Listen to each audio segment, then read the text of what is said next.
जो गीता का निष्काम क्रम का सिद्धांत है उसको जीवन का मूल बना लीजिए। उसमें कहा गया है कि कर्मण्येवादी कारस्ते मां फलेषु कदाचन मां कर्मफल हेतुर्भू माते संगोस्त्वा कर्मणि।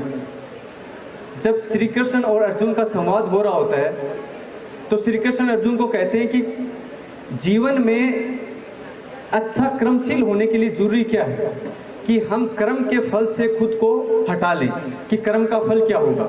जैसे आप एग्ज़ाम की तैयारी कर रहे हैं और सपोज एग्ज़ाम के 3 दिन पहले आप बीमार हो गए और बीमार होने के बाद आप फेल हो गए और आप दुखी हो गए, तो इसका मतलब है आपको फल की बहुत चिंता है और आप फल से जुड़े हुए हैं। तो बहुत सारे पेरेंट्स भी आए होंगे, टीचर्स भी होंगे। मेरा सभी से निवेदन है कि हम अपने बच्चों को सिर्फ कर्म सिखाएं। जब ये संवाद हो रहा होता है तो अर्जुन कहते हैं कृष्ण से, जी ये कैसे संभव है कि मैं फल से तो खुद को डिटेच कर लूं कि फल से मुझे कोई फर्क नहीं पड़े और मैं कैसे कर्मशील हो सकता हूं। तो श्री कृष्ण कहते हैं कि क्रम ही जीवन है। वो इसलिए महत्वपूर्ण है, जैसे आप एक धनुर्धर हो और आपने किसी चीज़ पे निशाना लगाया, कोई मूविंग ऑब्जेक्ट है जो बार बार चल रहा है, मूविंग ऑब्जेक्ट, उस पर आपने निशाना लगाया, तो आपका बल, आपका नियंत्रण, आपका अधिकार किस चीज़ पर है? आपका अधिकार है अपने धनुष पर, आपका अधिकार है अपनी दृष्टि पर। लेकिन आपने अपने धनुष से तीर छोड़ा, उसी वक्त जिस निशाने पे छोड़ा वो निशाना ही वहाँ से हिल गया और आपका तीर चूक गया। तो आप परेशान ना हो क्योंकि आपने अपना क्रम कर दिया।